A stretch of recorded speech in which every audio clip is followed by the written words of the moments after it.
What's up guys, welcome back to Aquatic Elements. Today we are at Garth's house. He is also known as Fish Guy Aquatics. I'm going to put his social media links down in the description. So we're going to head inside his fish room and he's going to give us a tour around it. So let's head in and let's check it out. So here we go. As we enter the fish room, we meet Garth. Thank you for doing the video. Hey everyone. So Garth's going to take us around this fish room. We're going to be looking at all the different tanks he's got. So we got, for example, a Discus tank over here, planted community tank, and then a big monster tank at the end.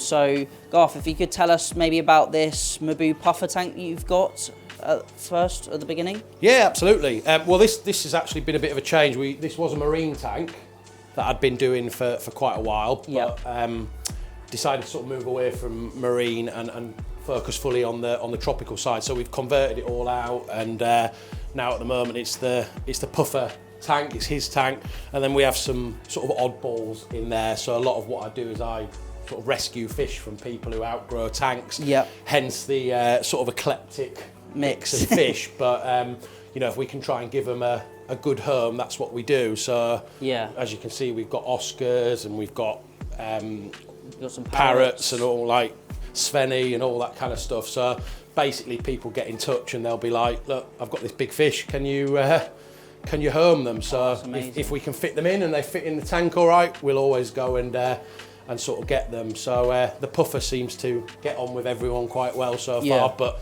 we don't like putting too much in this tank obviously because he likes his swimming space. So you know, I was saying earlier, he just seems to get bigger and bigger.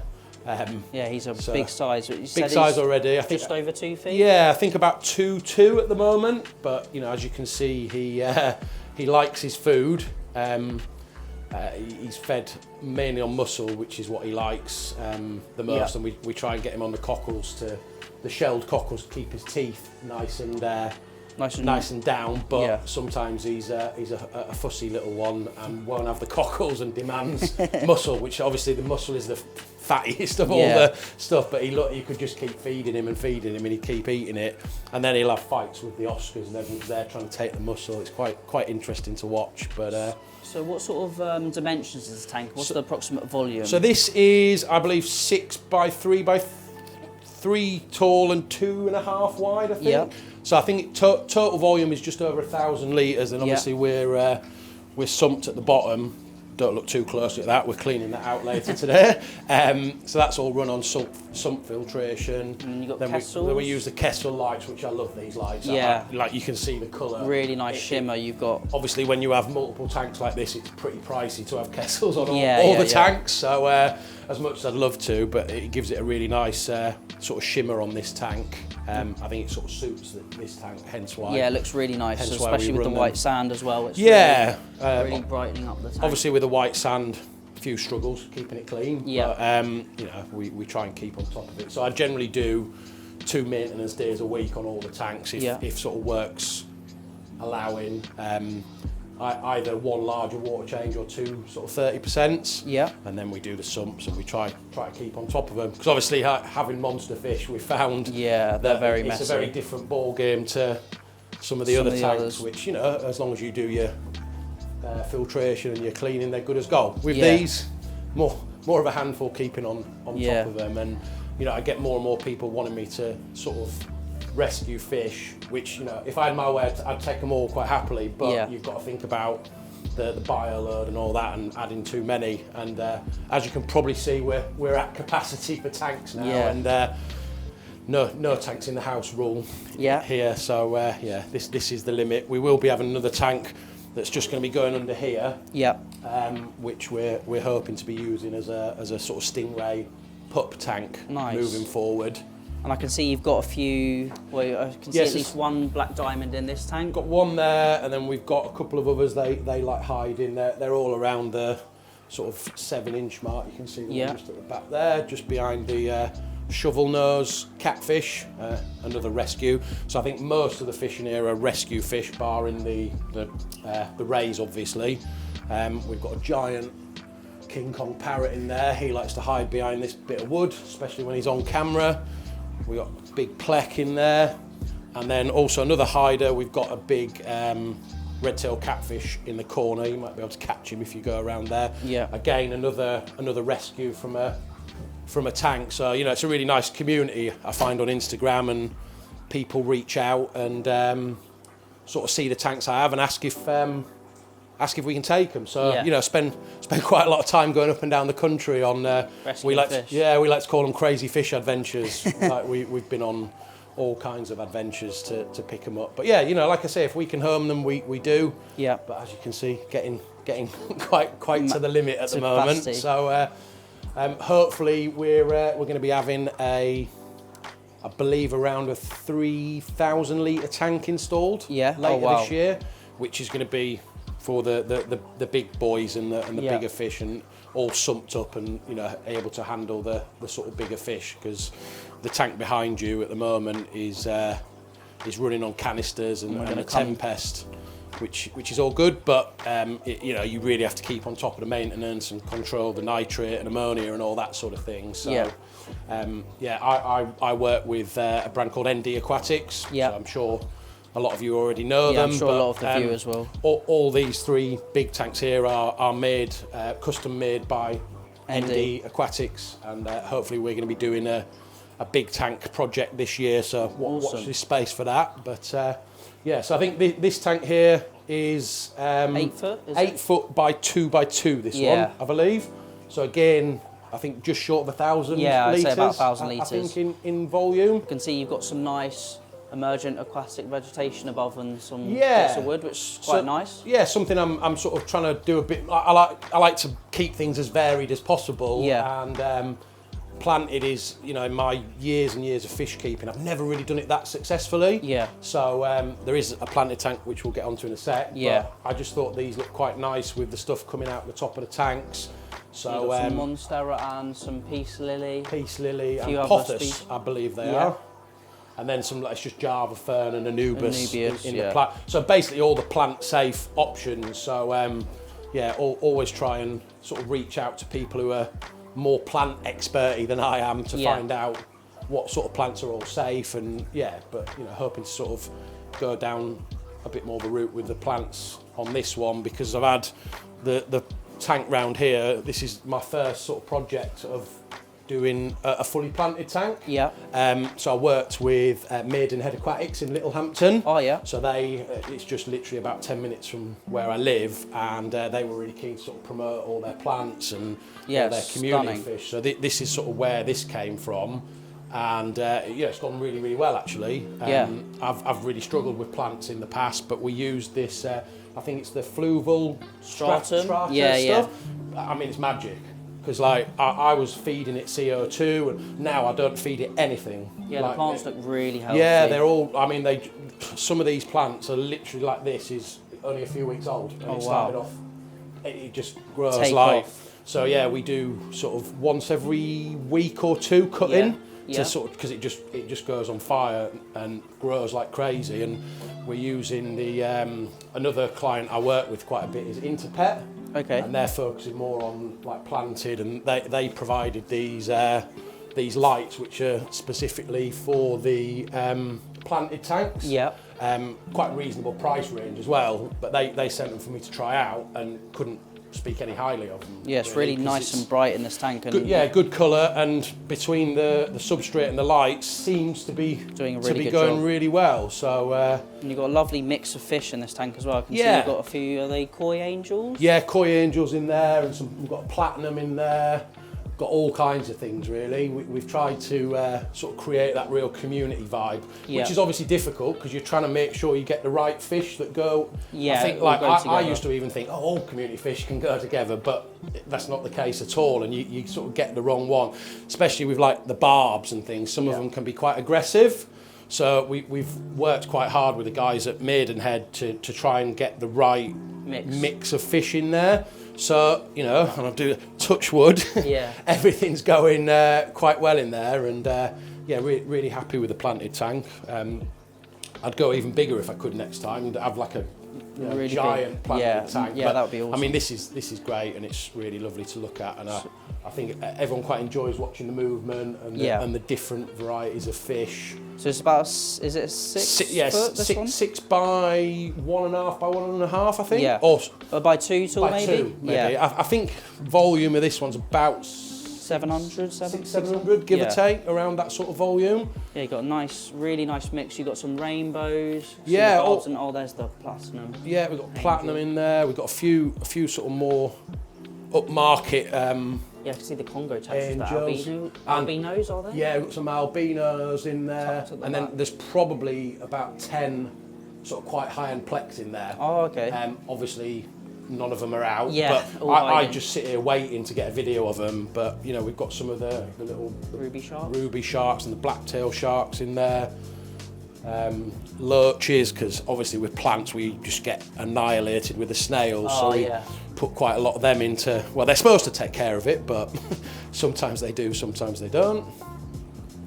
Yeah, no, it looks lovely. And then yeah, like obviously it's a great idea for anyone wanting to get into planted tanks, because they do sort of really manage themselves, because the plants keep the nitrate down. Yeah. So you know, with this I do probably only even do about 30% water change a week. Okay. And so like sort of drain it here, water change, clean the filter out once every couple of months, and you know, again, touch wood, sort of runs itself quite well. And you know, as I was saying, we don't add anything now, no CO2, no plant no fertilizers. It's all done through the bio and the lights. So and what filters have you got on this tank? So I go purely with FX6s. Okay.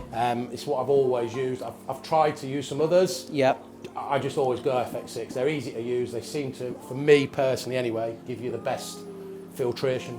And they've got a big amount of volume inside. Yeah, and then you can put quite a lot of bio in them. You know, I always sort of pimp up the filter with, I take all the fluval stuff out of it and then do it my own sort of way to make sure it all works. I think there's actually a video on my page of how we sort of do it to make sure you're maximising the flow through it and capturing everything. And yeah, but you know, oh actually no, I do have an Oazi in there at the moment, which I've got running on the Discus tank. But yeah, I think we've got about 8 FX6s running in the fish room. So yeah, and then stunning, this Discus tank. This is the Discus tank. I was just saying to you earlier, this is the tank that we're having more problems than any. We just can't seem to get on top of the algae. Yeah. Doesn't matter what I do, what I've tried. Like, as you can see on these pillars, should all be like pure white. Yeah. And you can see on the back and on the rocks, like you would be surprised to know this has been cleaned out like literally 2 days ago, and it's already, it just gets absolutely bad, which is a real shame, because the Discus are, yeah, it does look stunning. Are really stunning. And yeah, Discus I've been keeping for probably about 10 years plus. What different variants have you got? Is that pigeon blood? That's pigeon blood, yeah. That's an Alenka, German Wonder, Albino. Is it blue turquoise? Or is blue turk, yeah. And the turk in there as well. So yeah, I've these are all Stenker Discus, which you know I've worked with Stenker Discus for years and years, and I'm sure many people know that Stenker ceased last year, so it's got harder and harder to come by. So I have made the sort of heartbreaking decision that these guys are going to be going, and we're going to be adding some Asian Discus in the next month or two. Some really beautiful colours, and then we're growing out all these. The albino threadfin. The albino, they're probably my favourite fish. Yeah, they're really nice. So you can see some of the bigger ones, which will then be moved on to other tanks. But yeah, they get those lovely like streamers on the dorsal fin. Stunning colours. As I say, I think it's probably my favourite fish. Hence why we've got a fair few in there. We're trying to grow out at the moment. Yeah, they're really nice. Because when they get to a size, they're just such an amazing colour. And they're good sort of cleaner fish. Yeah, and we've got some of the Svenai in there as well, the sort of more junior ones that are supposed to take care of the sand, but obviously, as you can see, the algae's getting on top of it. And then there's a couple of rescues in there as well. Some of the smaller fish.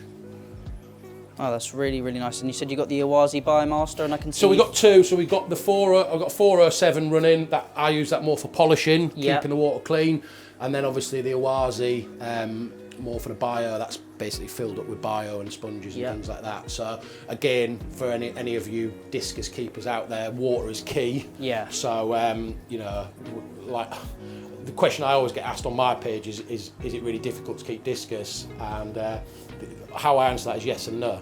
I don't think it's difficult at all. Yeah. But it's purely about you can't Setting up correctly. setting up and then keeping it really filtered. Yeah. Like really filtered so the water's top notch, because they don't like change, they don't like anything sort of going on.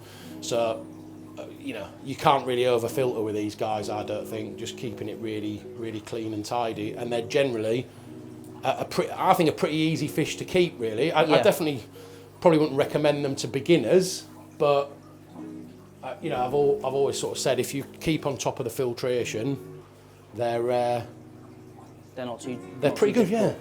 you can see a couple of the severums we've got in there. Oh yeah, the red a couple spot. of babies. They're a couple of rescue fish as well. I generally tend to not like to mix too much with the discus because they like to be on their own, really. But I've found with the thread fins, although slightly boisterous, they're pretty peaceful as well. So they all seem to get on in harmony pretty well. I can see you've got the D&D Aquarium temperature controller as well. Yeah, always use them. You know, again, I've learnt from years in the hobby of the Titanium heater as well. titanium heaters in there. I have got one that's going back in here. That's just been changed recently, but I run them on all. I run temperature controls on all of them. Yeah. So you can keep on top. And you know, we've all had the heater disasters, and it's just Yeah. not worth. It's just not worth it. So I always recommend pay that little bit extra, get the temp controls. Just for the peace of mind. Because I just walk in and have a look, see what everything's at, and you have that sort of peace of mind. And, Yeah. you know, the reason that was in there, I had another one that was failing. Yeah. But straight away, you realise, you change it, and you move on. Whereas otherwise, you wouldn't know, unfortunately. So, yeah, try to keep them. Got temperature control on that one, on sort of all of them. So Yeah. Shall we check out that big tank? We've got at the yeah. end? So this is the big tank. Well, this is the biggest tank at the moment, but will be getting upgraded this year. All been well. We've been looking at options, basically, whether I go to a pond, indoor pond, or whether I stick with A big tank. the tanks. Now, as I said earlier, I work with ND and they've been brilliant. They provide me with tanks, which is brilliant. So we are looking at some options around, but all been well, we're looking to, this tank I think is about 1,400 litres. Yeah. We are looking to go to about 3,000+, Wow. depending on room So and probably diameters and all that. Over double this one. Yeah, and then obviously the big topic with this tank is this was originally my sort of showcase discus tank. Yeah. And obviously it's been converted with a monster fish. And just for anyone out there, if you're going monster fish, get a sump. Yeah. You know, like I've had this argument with people, and it's the biggest mistake.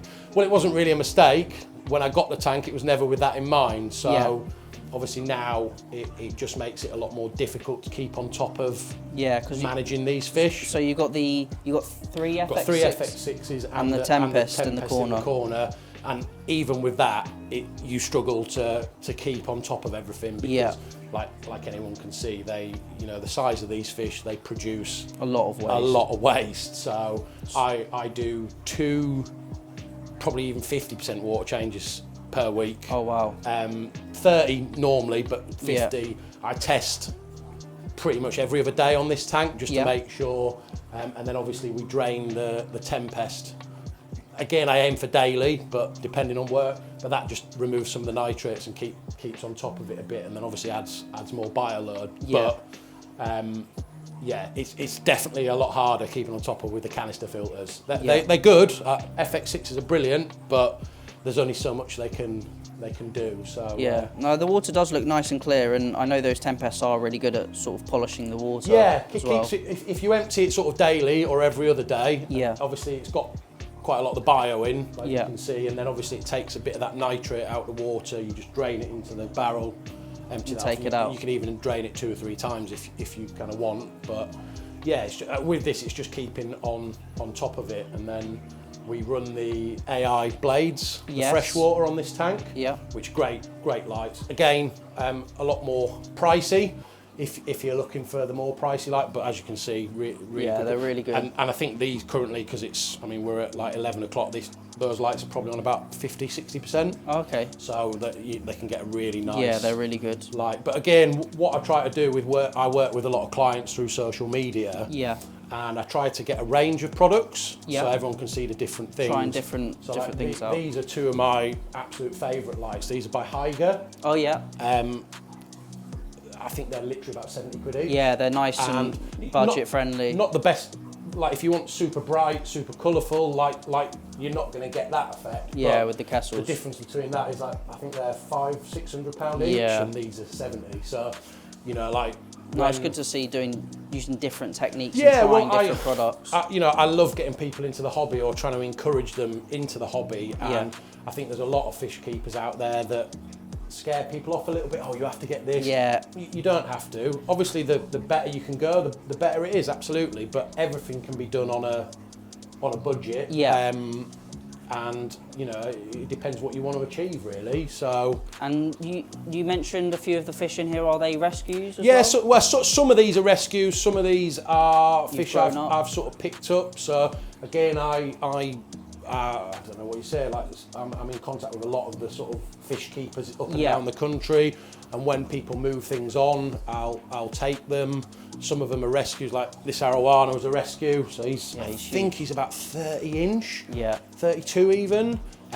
Same sort of thing from a guy who had him in his tank and couldn't sort of look after him.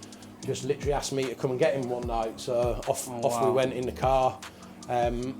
So yeah, he seems to do well in here. He seems to sort of get on with all the other fish. And you got the fly river as well? Fly river turtle. So my two dream fish growing up was a fly river turtle and stingrays. Yeah. So I've had stingrays on and off for years, and a few months back we picked up the fly river turtle. Yeah, he's awesome. Like awesome fish. Well, turtle. Yeah, reptile. to watch, but yeah, get a lot of questions about these. Like, oh, does it not need to come up for air and all that sort of thing? This is a pure amphibious turtle, so but it can come out of water quite happily. Yes. But it's fine being underwater. They don't need like a basking spot or he's underwater permanently. But if you took him out and let him walk around the floor, he'd probably be fine too. So and you've got these huge tinfoil barbs as well. Yeah, so they've been grown out from smaller, really nice colours on them. I keep them. A lot of people keep them purely for the clean-up. Yeah, they're brilliant at cleaning up all the mess. But I actually really like them. I like the colours of them. I think they look good in the tank. They look really nice. It's got really striking red fins, and they're probably 12 inches, maybe 10, I think, 12? Yeah, at least 10, 12, I would say. Yeah, and then the peacock bass. Yeah, so again, one of my favourites, the peacock bass. Not everyone's cup of tea, but I think they're just beautiful colour, gentle giants as well. I mean, they can be a bit moody, but I'm going to turn the light back on. Yeah, no, they are stunning. Should we give them some food? Yeah, well, if you, I'll just have to pop and get some food, and we can do a feed. Perfect. So we are now going to feed them. Garth's got some frozen food here. Yeah. So what do you normally feed them? Yeah, we do a mix of frozen and pellet. Frozen is generally a mix of mussel, sprats, prawns, cockles, anything like that, all sort of chopped up as fine as you can. Yeah. And then what I found the best way to do is just dump it in. The bass and all the rest of them go absolutely nuts. Yeah. They all go on this, and then every couple of days the fly river turtle gets what we like to call like a fruit skewer. So we put like strawberries and banana on a skewer, and he comes and has them. But this is sort of crazy feeding time at the zoo. They'll all go nuts. Yeah. And as I was saying, the arowana likes to be hand-fed, so I don't know if that's just how he always had it, but he won't take the food that goes in, so he enjoys the sprats, which we use these to try and hand-feed him, so hopefully you'll see. But this just gets dumped in, and you'll see the craziness in shoe. You can see the bass, they know when it's feeding time.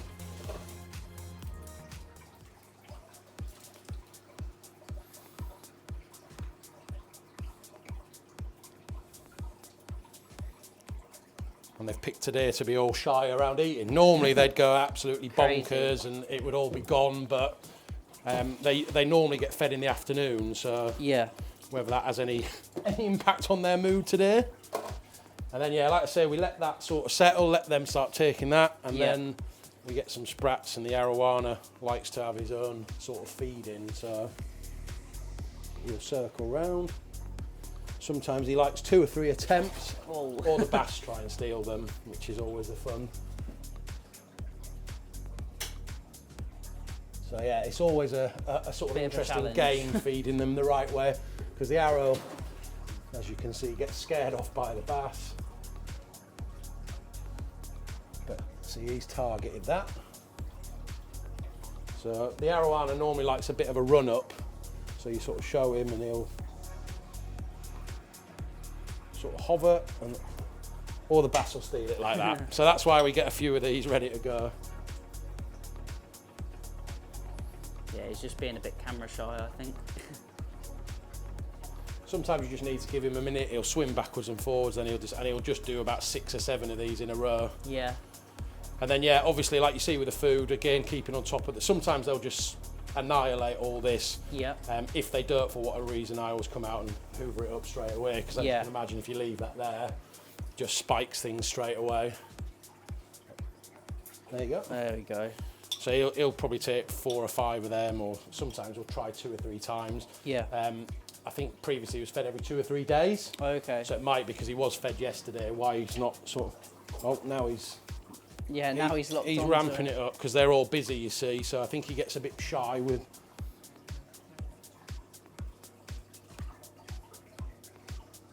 Maybe he's had enough for now. But yeah, he'll normally have about 6 or 7 of those sprats per feed.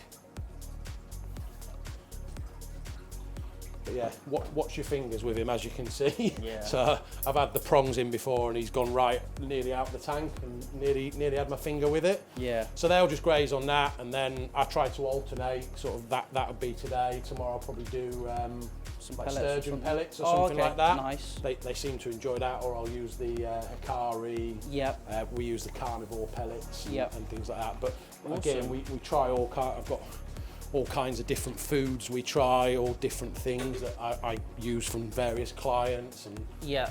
all the different bits, so we sort of find out what works best and what they like, really. Yeah. So yeah, these get the mixture of the frozen fish and the sort of sturgeon pellets they're on at the moment.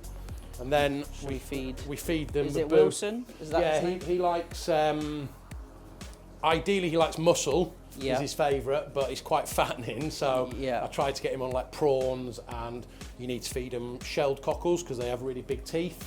But generally with this, you'll just pop it in and he'll tip. But he'll go one way or the other. He'll either be all over it or Yeah. he'll ignore it. And Yeah. I'm sure we all know which way this is going to go today.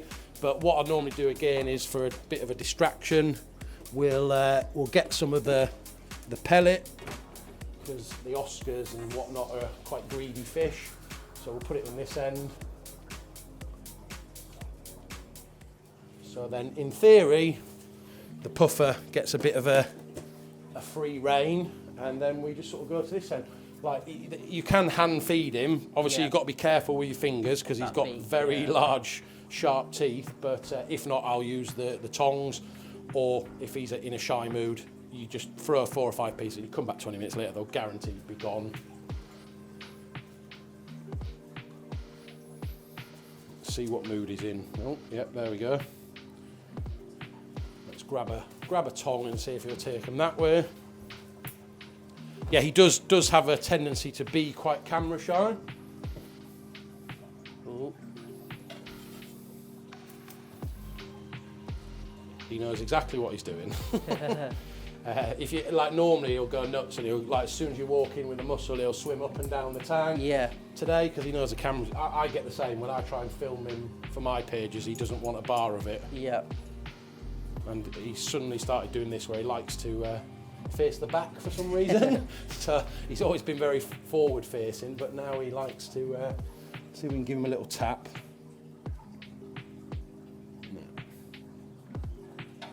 Not today. He's not interested today. Not interested. But you'll come back in 10 minutes and they'll all be gone, guaranteed. So Yeah. it's just whether he is in the mood. And the parrots and the Oscars try to take these huge bits, as you can see. They'll try and peck at that, but no. Sorry guys, he's not in a feeding mood. But he was fed last night, so that might be the case for that. Awesome. But then yeah, they all have their side, as you can see. That's very much the puffer's side, and that's their side, so they all get on well food-wise. But he'll just leave it there, and when I go back in, it'll all be gone. But he can do up to sort of 10 pieces at a time. Oh wow! So yeah, he's a big boy. As you can see, he's got a bit of chunk to him. But try and give him the prawns and the leaner fish, and he's not interested. Awesome. Well, thank you very much. Really, really appreciate that tour of your fish room. And as I've said, guys, all of the links to Fish Guy Aquatics are going to be down in that description, so feel free to check him out. So that is it for today's video. Hopefully you enjoyed it. Big thank you to Garth for doing us the tour of his fish room. And as I have mentioned, all of those links are going to be down in the description. If you like the video, make sure to subscribe. We have a lot more fish room tours coming to the channel soon. Thank you all for watching. Remember to keep those water changes up, and happy fish keeping.